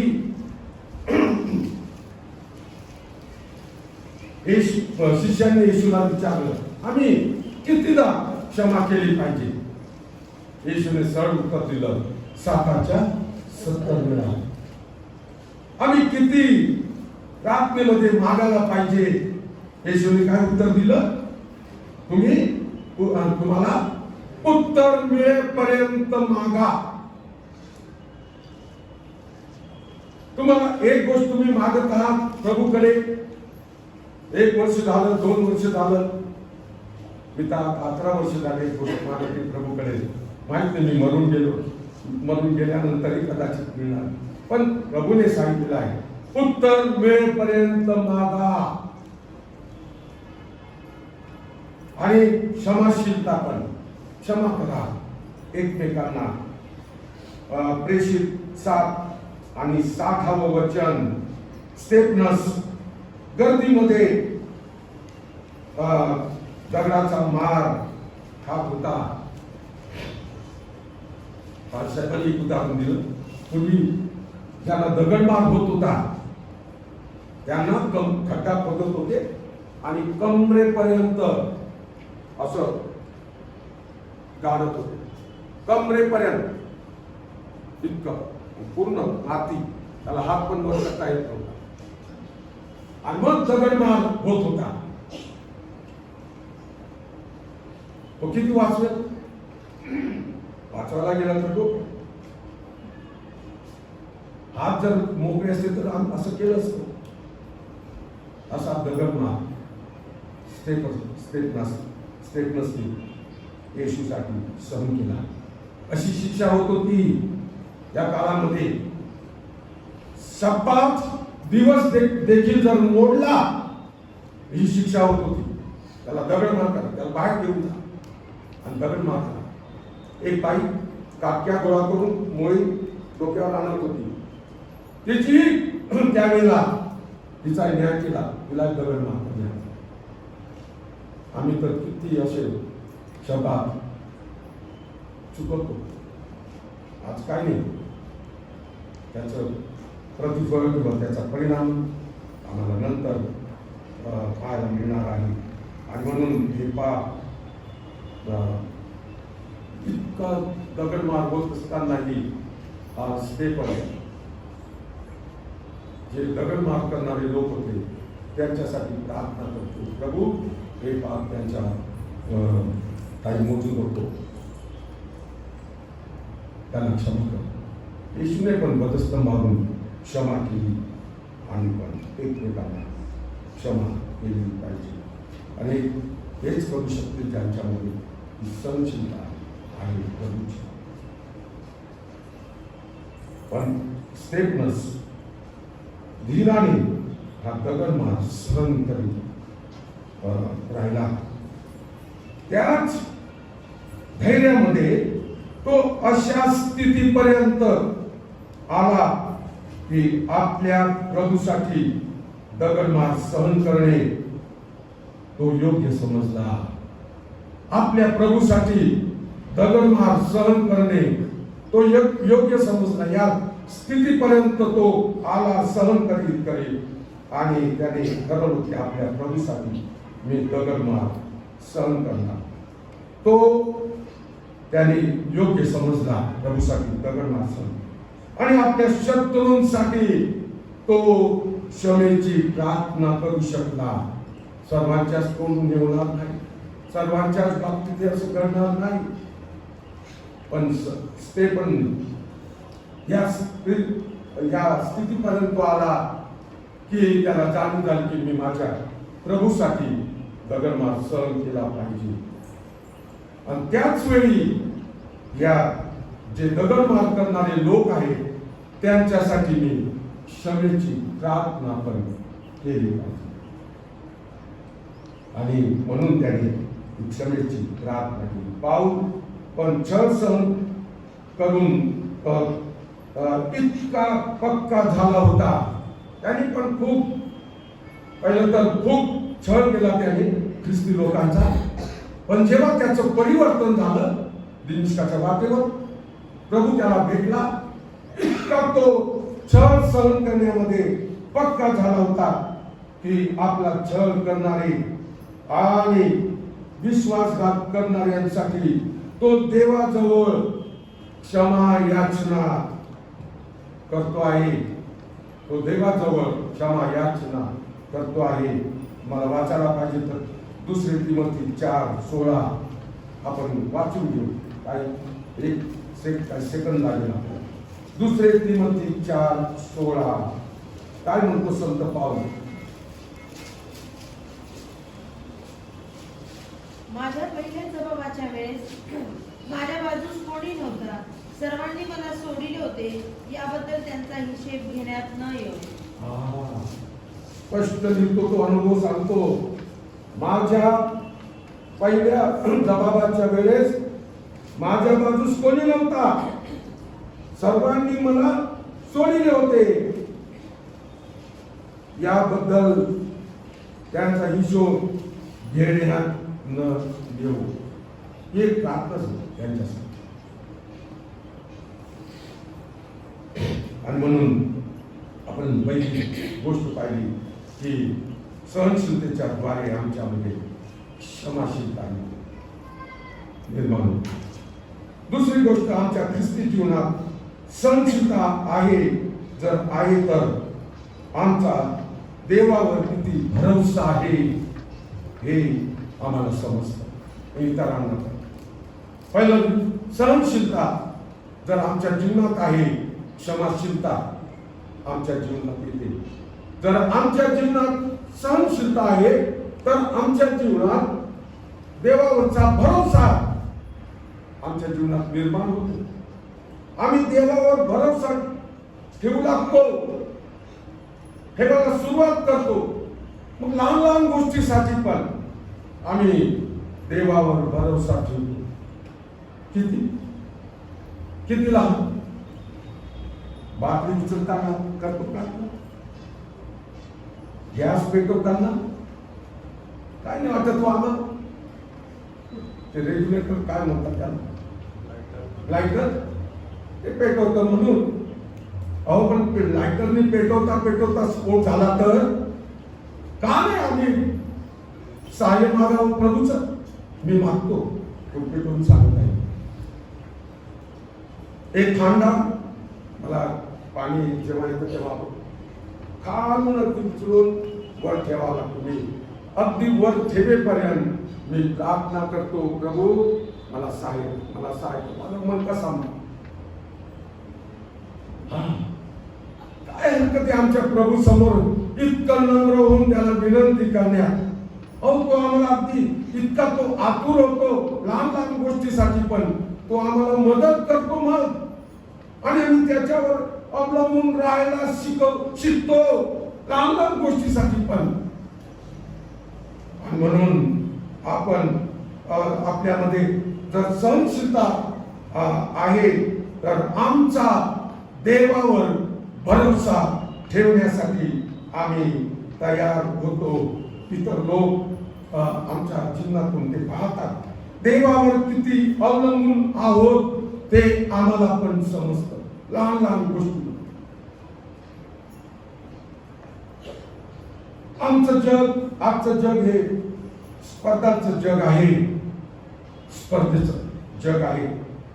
प्रत्येक जण स्वतःच पुढे जाण्याचा प्रयत्न व धडपड करीत असतो. मी माझ्या पत्नीला MIT वर लोणखेड्याला पोहोचून द्यायचो. माझा अनुभव सांगतो, दुसऱ्यांचं ते सांगा. मी तिला MIT वर आज सायकलवर पण नेलेले, किलोमीटरचे किलोमीटर आधी. पण जेव्हा MIT मिळाली, MIT वर मी तिला पोहोचवत होतो तेव्हा थोडं स्लो चालवावं लागायचं, कारण ती मागे बसलेली, ती लगेच मला इथे हे करायची, आवाज म्हणजे स्पीड कमी करा. पण येताना ना माझ्या पुढे तुमचे स्प्लेंडर जरी गेली तर मी मिशन बंगल्यापर्यंत त्या स्प्लेंडर वाल्याला पण येऊ देत नव्हतो. हा अनुभव माझा. पुष्कळ वेळा आम्हाला धीर नाही, स्पर्धाचं जग आहे, पुढे जाण्याची इच्छा होती आम्हाला प्रत्येकाला त्याच्या पुढे. आणि म्हणून पण आमच्यामध्ये जर सहनशीलतेचा गुण आहे, धीर धरण्याचा जर गुण आहे, जाऊ दे त्याला गुण नाही आम्ही म्हणणार. आणि वेळ कधी कधी अशी येते की तो ऍक्सिडेंट मध्ये सापडलेला आम्ही त्याला पाहतो, अशी पण वेळ आलेली. म्हणून आमच्या जीवनामध्ये सहनशीलता असायला पाहिजे. प्रत्येकाला असं वाटतं की त्याच्याकडे भरपूर संपत्ती असावी, संसारिक वस्तू असाव्या, या स्पर्धेमध्ये तो सहभागी होण्याचा प्रयत्न करतो. या वस्तू असाव्या म्हणून एक एक घरामध्ये एक एक वस्तू आणतो, कर्ज बाजारी झाला तरी चालेल, त्याच्याकडे आहे म्हणून मी आणलीच पाहिजे. कृपा करून कोणाकडे पाहू नका, आपल्या प्रभूकडे पहा. आपण आपल्या विश्वासाचा उत्पादक आणि पूर्ण करणारा येशू त्याचकडे पाहत असावी. तर आम्ही जर आपल्या प्रभूकडे आमची दृष्टी या जगात असताना जर ठेवली तर असल्या गोष्टी कदापि आमच्या जीवनात येणार नाही. जे स्वतःला ख्रिस्ती म्हणून म्हणतात हे पण या स्पर्धेमध्ये सहभागी झालेले आहेत. जगाच्या स्पर्धेमध्ये कोणी थांबायला तयार नाही. प्रार्थना चुकली तर चालेल, पण मी एकदम सहनशीलता हे करायला लावत नाही आम्हाला. प्रार्थनेच्या वेळेस धीर नंतर करू, पण पहिलं मंदिरात जाऊ. अशा वेळी सर्वच पुढे जाण्याचा प्रयत्न करीत असतात. त्यावेळी ते धीर धरू शकतात, सहन करू शकतात. मुळीच नाही, मुळीच नाही. त्यांना पुढे जायचं असतं, पुढे जायला पाहिजे दुसऱ्याच्या. आम्हाला ते सहन होत नाही ती गोष्ट, आणि मग ते फार मोठ्या धोक्यात सापडतात. त्यामुळे आजच्या या स्पर्धात्मक जगात आम्ही देवापासून मिळणाऱ्या आशीर्वादांची वाट पाहणे अतिशय कठीण असते. याचा परिणाम हा आम्ही जगात जे स्पर्धात्मक जग आता सध्या आहे त्यामध्ये आम्ही पुढे जाण्याचा इतका प्रयत्न करतो की देवापासून मिळणाऱ्या आशीर्वादांची वाट पाहायला आम्हाला धीर नाही. देवापासून आशीर्वाद मिळण्याची वाट पाहायला आम्हाला धीर नाही, धीर धरत नाही. आम्ही देवाची इच्छा काय आहे ते समजून घेत नाही. फक्त ते आम्ही आमच्या इच्छेप्रमाणे मिळवण्याचा आम्ही प्रयत्न करतो. भावनो बहिणींनो, जुन्या करारामध्ये एक उदाहरण आपण सांगू शकतो. अब्राहमाचं 75 वर्षाचा अब्राहम, 65 वर्षाची सारा ही वाहन होती. त्यांना पुत्र संतती नव्हती. त्यांची तयारी चालली होती. त्याची जी दासी होती हागार, तिच्यापासून साराने अब्राहमाला तिला सुपूर्द केलं. पण परमेश्वर अब्राहमाला म्हणाला, मी तुझ्यापासून राष्ट्र निर्माण करीन. उत्पत्तीच्या 12व्या अध्यायात जी सारा वाहन होती 65 वर्षाची होती, तो 75 वर्षाचा असताना हे अभिवचन परमेश्वराने त्यांना दिलं, मी तुझ्यापासून राष्ट्र निर्माण करीन. तुझी संतती आकाशातील ताऱ्यांपेक्षा आणि समुद्राच्या वाळूपेक्षा जास्त करीन. हे तो 75 वर्षाचा असताना परमेश्वराने त्याला हे अभिवचन दिलं. त्याला किती वाट पाहावी लागली. आणि जेव्हा तो 100व्या वर्षात त्याने पदार्पण केलं, 25 वर्ष त्याला या अभिवचनाची वाट पाहावी लागली. भावांनो बहिणींनो, आम्ही किती वाट पाहतो. वाट पाहायला आमच्या जवळ धीर आहे, सहनशीलता आहे. 25 वर्ष अब्राहम वाट पाहिली आणि त्याला 100व्या वर्षी हिसाब झाला. पण ख्रिस्ती जीवनात आम्ही धीर धरतो आणि देवाच्या इच्छेला प्रथम स्थान देतो. तर आम्ही त्याच्यावरच अवलंबून राहून किंवा भरोसा ठेवून जीवन जगत आहोत हे प्रगट करतो आमच्या आजूबाजूच्या लोकांना, जगाला. मत्ती 6:32-33 मध्ये येशू म्हणतो, काय म्हणतो? प्रथम तुम्ही त्याचे राज्य आणि त्याचे नीतिमत्व हा. मिळविण्याकरता, करता. म्हणजे याबरोबर या सर्व गोष्टी तुम्हाला- बरोबर आहे का ते वचन? कोणी काढले का? मंत्र 6:32-33 तर वाचून. तुम्ही पहिल्याने त्याचे राज्य व त्याचे नीतिमत्व मिळविण्याकरता, म्हणजे त्यांच्याबरोबर काही सर्व गोष्टी तुम्हा बरोबर, ज्या आम्ही उलट करतो. येशू म्हणतो प्रथम तुम्ही त्याचं राज्य आणि त्याची धार्मिकता मिळविण्याची खटपट करा.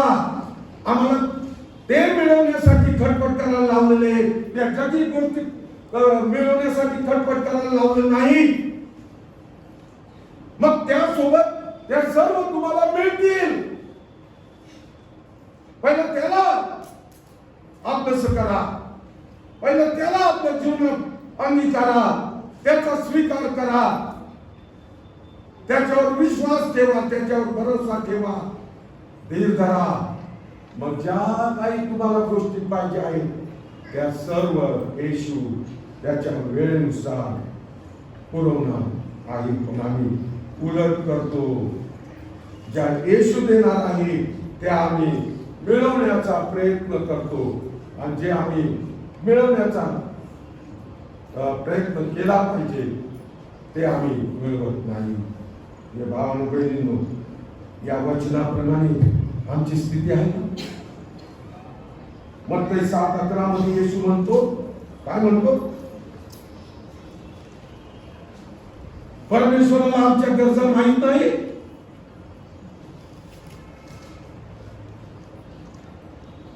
परमेश्वराला सर्व माहित आहे. आमची इच्छा किंवा आमच्या गरजा काय आहेत त्या, आणि त्या गोष्टी काय आवश्यकता काय आहे ते त्याला माहित आहे. आणि त्या गोष्टी योग्य वेळी देवाचे आश्वासन पण आम्हाला देव देतो पूर्ण करण्यासाठी. त्या गोष्टी योग्य वेळी देण्यासाठी तो आम्हाला आश्वासन पण देतो. आम्ही फक्त धीर धरून वाट पाहिली पाहिजे.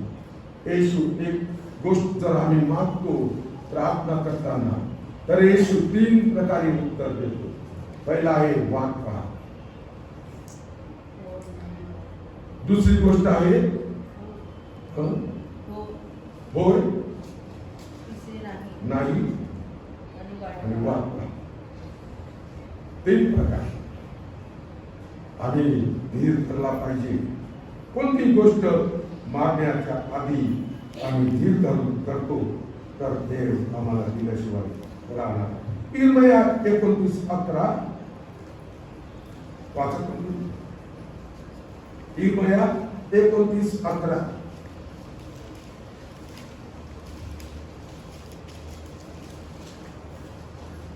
परमेश्वर म्हणतो, तुम्हाविषयी माझ्या मनात जे संकल्प आहेत ते मी जाणतो. ते संकल्प हिताचे आहेत, अनिष्टाचे नाहीत. ते तुम्हास तुमच्या भावी सुस्थितीची आशा देणारे आहेत. किती सुंदर वचन आहे. परमेश्वर म्हणतो की तुमच्या मनात तुमच्या मनात तुम्हाविषयी जे माझ्या संकल्प मनात आहेत जे ते संकल्प मी आहेत, जाणतो. तुमची इच्छा काय आहे, तुमच्या योजना काय आहे, तुमचे विचार काय आहे तुमच्या मनात, ते मी जाणतो.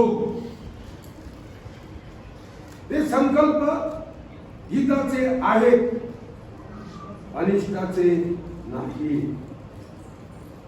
माझ्या मनात, तुम्हाविषयी माझ्या मनात जे संकल्प आहेत ते मी जाणतो. त्याच्या मनात. आणि पुन्हा वाचवा करते. परमेश्वर म्हणतो, तुम्हाविषयी माझ्या मनात जे संकल्प आहेत ते मी जाणतो. ते संकल्प हिताचे आहेत, अनिष्टाचे नाही. ते तुम्हास तुमच्या भावी सुस्थितीची आशा देणारी आहे. म्हणून परमेश्वराला आमच्या इच्छा, आकांक्षा, आमच्या योजना, संकल्प सर्व माहीत आहे. आणि तो त्याच्या इच्छेनुरूप आणि त्याच्या वेळेनुसार तो पूर्ण करतो.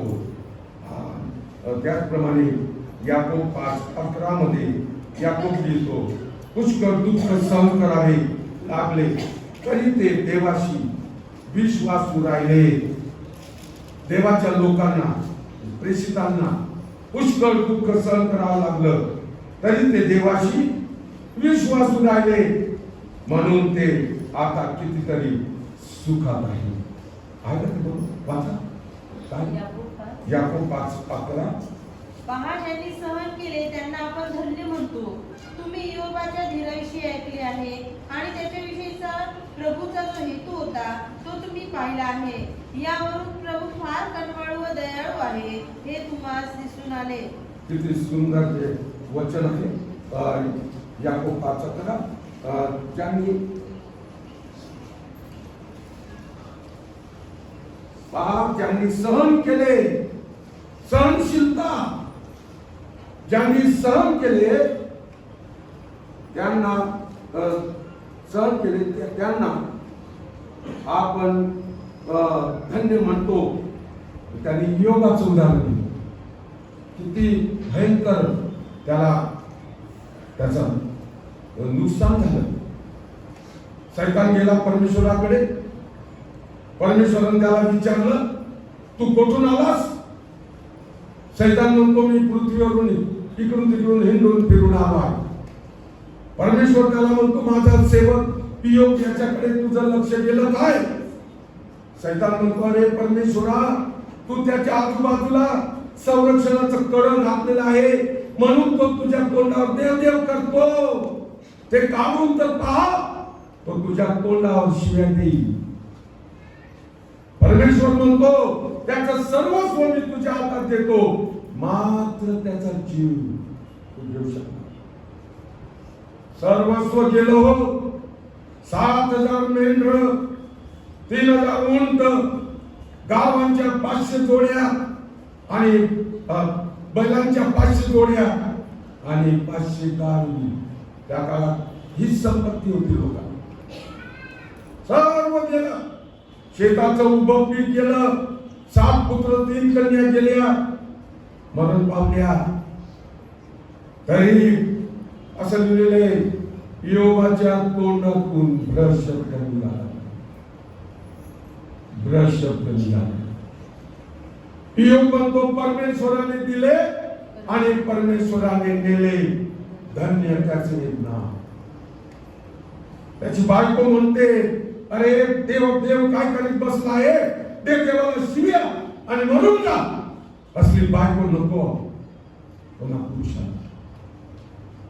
अनन्य आणि सफीरा वाईट कामासाठी दोघांचं एक मत झालं आणि दोघंही त्या मंदिरामध्ये मरण पावले.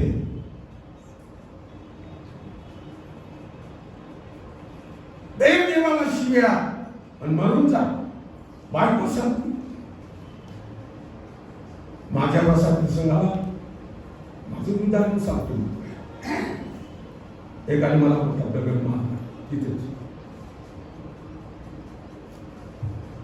देवाने मला वाचवलं, पण मी कोणी नव्हते. मी त्या खोलीत गेलो. गुडघ्यावर खूप आत झाली. माझी पत्नी आली, तिने मला खूप धीर दिला. काय मी केलं? पण प्रभूने वाचवलं. योगाला त्याने सहन केलं सगळं नुकसान. दुप्पट आशीर्वाद दिला परमेश्वराने. 14,000 मेंढर, 6,000 उंट, बैलांच्या 1,000 जोड्या आणि 1,000 गांडी, 7 पुत्र आणि 3 कन्या पुन्हा मिळाल्या.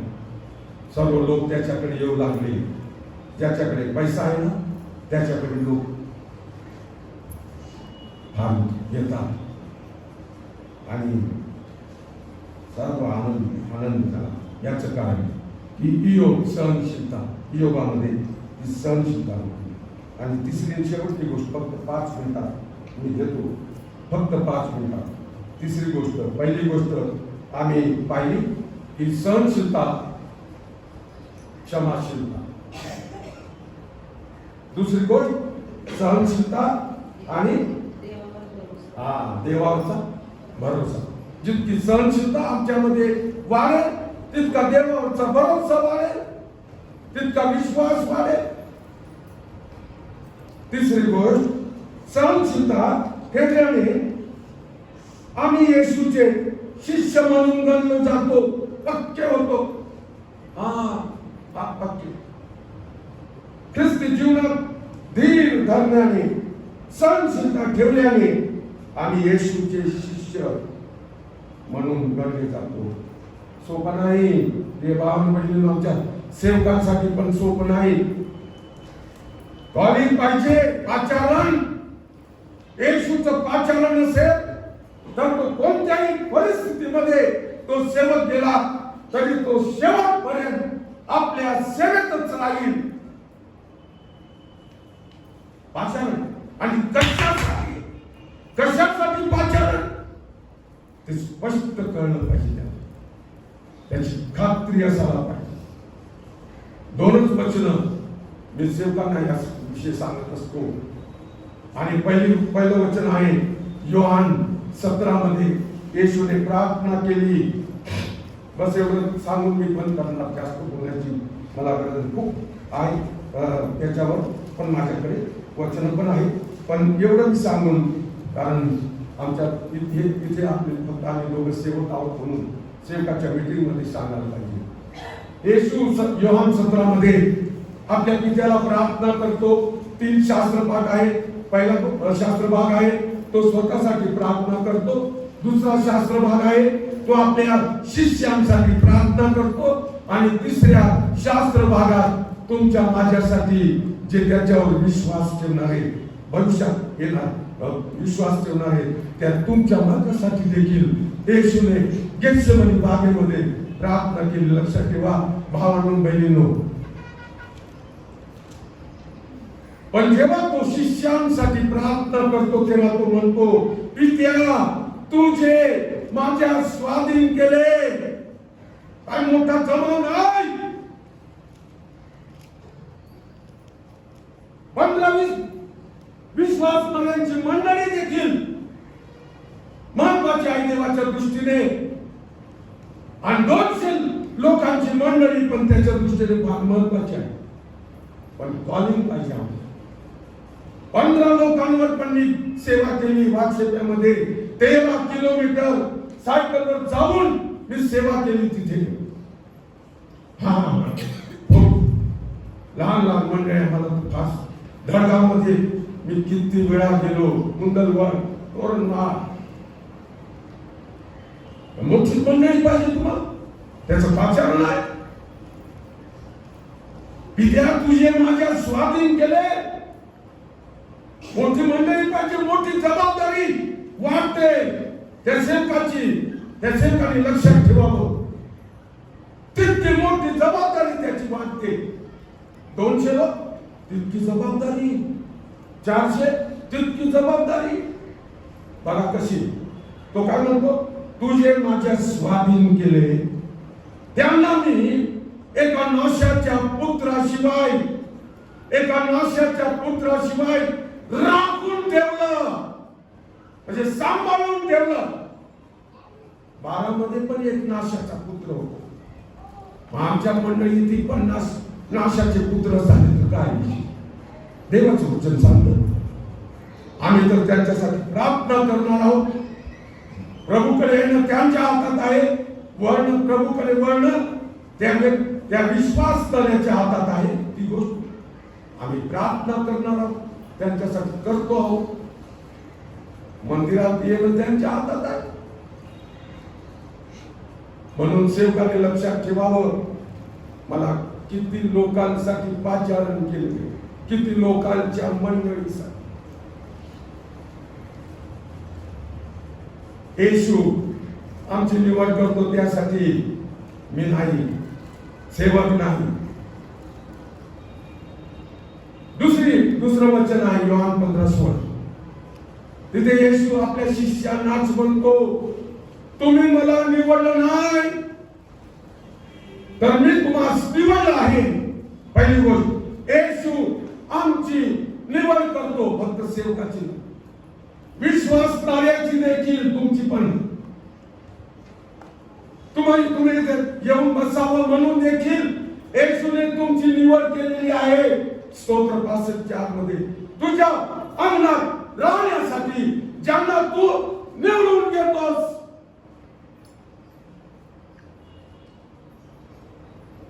तुम्ही निवड नाही केली हो इथे येण्याची. मी तर आठवडाभर तुमच्यासाठी प्रार्थना केली.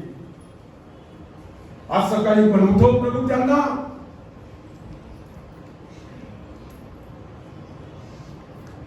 तुझ्या अंगणात राहण्यासाठी ज्यांना तू निवडून घेतोस ते निरंतर तुझी स्तुती करतील. या वचनामुळेच मी आणि आमच्या पालकाने ठरवलं की या इथून पुढे 2-3 गाणे मंडळी गाणार. ते निरंतर तुझी स्तुती करतील. पाय जात 8-10 गाणे आणि मंडळी बिचारी शांत ना. लगेच सुरू. मंडळीला काय संधी आहे? आपण सर्व प्रभूचे लोक आहोत. प्रभू आपल्याकडून अपेक्षा करतोय की आम्ही त्याची स्तुती करावी. आणि ज्यांच्यावर त्याचे उपकार झालेले आहेत आणि याची जाणीव झालेली आहे ते कधी शांत बसणार नाही. पहिली गोष्ट येशू निवडतो. मग काय करतो तो? तुम्ही मला निवडले नाही तर मी तुम्हाला निवडलं आहे आणि नेमून टाकलं आहे. आम्हाला तुमच्यासाठी किंवा शहादा मंडळीसाठी आम्हाला निवडलं आहे, नेमलेलं आहे. तुम्हाला शहादा मंडळीत राहण्यासाठी नेमलेलं आहे. मुलींनो मुलांनो तुम्हाला क्वायरसाठी नेमलेलं आहे. संदीप भाऊ खूप कष्ट करतो. विकी तुम्हाला क्वायर लीड करण्यासाठी खूप असे पुस्तक गातात तुम्ही की मला खूप स्पर्श होतो गीतांच्या पाणी. खूप. आणि म्हणून वेळेवर येत चला. आरामशीर नाही. फक्त एखादं स्पेशल गीत गाणे कुठं काही लोक येतात. किती कष्ट करतात बिचारे लेकर. कोणी नसताना गातात हो ना. कोण कोण होते? 3-4 जण. तिथे 4 मुली, तिथे 2-3 मुलं. कोणी नसतात. आम्हाला तर मोठ्या महाग पुढे गाता. लोक येतील मग आम्ही गाऊ. नाही तसं नका. तसं नका. तुम्हाला देव तुमचं कल्याण करणारी, तुमचं कल्याण करणारी मुली लागणं काय हो देऊ. मला बोलाच लागतं. आणि म्हणून पहिली गोष्ट तो निवड करतो, तो नेमणूक करतो. कशासाठी हो? काय उगीचच यासाठी की तुम्ही जाऊन फळ द्यावे. तिसरी गोष्ट आणि तुमचं फळ टिकावं. हे वचन आहे. सेवकाला हे वचन माहिती असायला पाहिजे. त्याला खात्री व्हायला पाहिजे की येशूने माझी निवड केलेली आहे. बस मला वाटतं इथे मी थांबतो.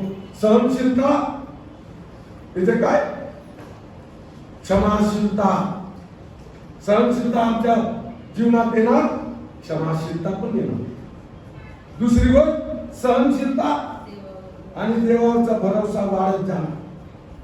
तिसरी गोष्ट सहनशीलता आणि येशूचे शिष्य होण्यासाठी तो आम्हाला म्हणजे मजबूत करणार आहे. शिष्य म्हणून तो आमची निवड करणार आहे. त्याचे शिष्य होण्यासाठी जर आमच्यामध्ये सहनशीलता आहे तर ते तुम्हाला या वचनाद्वारे आशीर्वाद देऊ. यावेळेला आपण आपलं दान प्रभूला देणार आहोत. आणि म्हणून आपण आपलं दान प्रभूला देणार तेव्हा एक विशेष गीत आपण ऐकणार आहोत.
विचार घे पीक तयार करण्यासाठी किती त्याला वेळ लागला असेल सर्व ग्रुपला.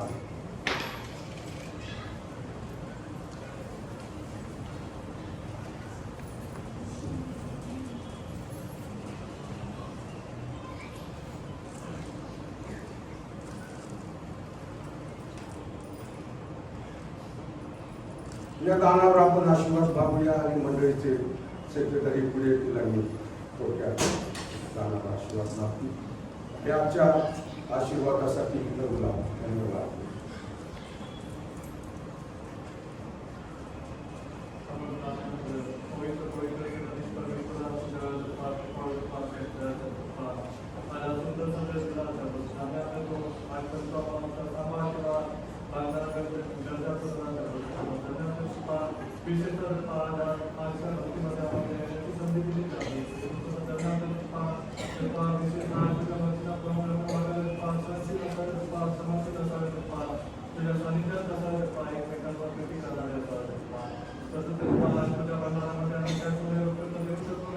परंतु आज आमच्या ऐपती प्रमाणे दिले आम्ही काही दशांश दिले त्यांच्या जीवनामध्ये काही विशेष कार्य करत त्यांनी मुलाखतीचं दान केलं सरस्वतीचं दान केलं या दानाचा स्वीकार कर.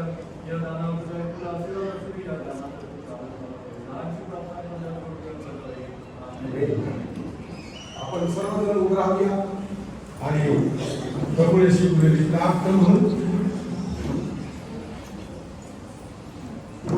त्यानंतर आशीर्वाद आपण घेऊया आणि सुवर्ण देवपरात गीत गाऊन सर्वांना आपण आनंदाने. हे आमच्या स्वर्गातील विद्या तुझे नाव पवित्र मानले जाऊ, तुझे राज्य येवो, जसे स्वर्गात तसे पृथ्वीवरही तुझ्या इच्छेप्रमाणे हो. आमची रोजची भाकर आज आम्हास दे, आणि जसे आम्ही आपल्या वेळेस ऋण सोडतो तसेच तू आमची ऋण आम्हास सोड, आणि आम्हास परीक्षेत आणू नकोस तर आम्हास सर्वांपासून सोडू. कारण ते राज्य सामर्थ्य वैभव ही सर्व काळ तुझीच आहे. आमेन. आणि आता आपल्या तारणाऱ्या प्रभू येशू ख्रिस्ताची कृपा, देव बाप याची प्रीती आणि पवित्र आत्म्याची गोड संगती येथे असलेल्या सर्व शाळा मंडळीतील विश्वासणाऱ्यांबरोबर ख्रिस्ताची मंडळी आणि देवाचं निवडलेलं इस्रायल राष्ट्र यांच्या बरोबर आता आणि सदा सर्व काळ आमचा प्रभू येशू ख्रिस्त जो लवकरच आपल्या मंडळीला घेण्यासाठी अंतरात येणार आहे त्याच्या येण्याच्या दिवसापर्यंत सदोदित राहू. आमेन.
We give thanks with a grateful heart. Give thanks to the Holy One. Give thanks because He's given Jesus Christ, His Son.